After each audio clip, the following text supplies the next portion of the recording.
Bienvenidos a Ecos del Recuerdo, el podcast que viaja en el tiempo para escuchar las historias que los barrios guardan en sus cimientos. Hoy, en nuestra primera parada, en el corazón de Bogotá, en el lugar donde todo comenzó, el centro histórico de Bogotá. Para entender lo que es hoy, con sus hostales, galerías y murales, debemos empezar por lo que fue, el eje político-cultural de una nación. Nos remontamos a la época colonial.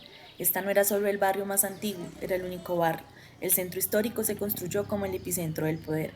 Sus calles empedradas no eran solo vivas, eran corredores por donde todos transitaban la historia de Colombia. El centro histórico era la ciudad en sí misma. Aquí estaban la Plaza de Bolívar, el Palacio de Nariño, las principales iglesias, las sedes universitarias.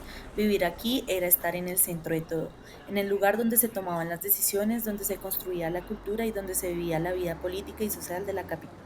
Y como toda gran capital, el centro experimentó un cambio drástico. Hacia la segunda mitad del siglo XX, muchos bogotanes de clase media y alta comenzaron a migrar hacia el norte, dejando un vacío.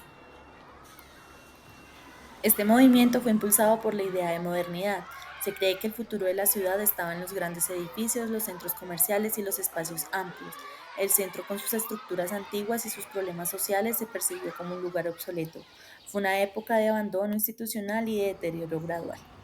Cerremos los ojos e imaginemos por un momento ese centro histórico de antaño donde los sonidos eran los de la Bogotá de siempre. Estos sonidos, aunque para muchos sean solo un eco del recuerdo, son la banda sonora de la memoria colectiva del barrio.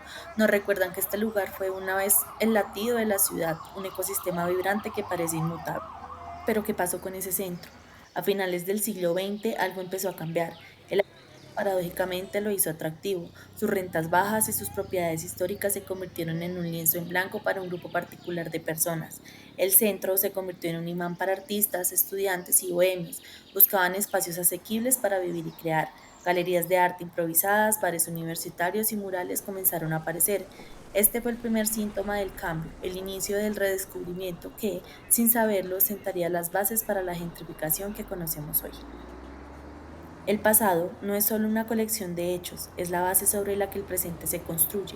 En este primer episodio hemos desenterrado las raíces del centro histórico, pero esta historia está lejos de terminar.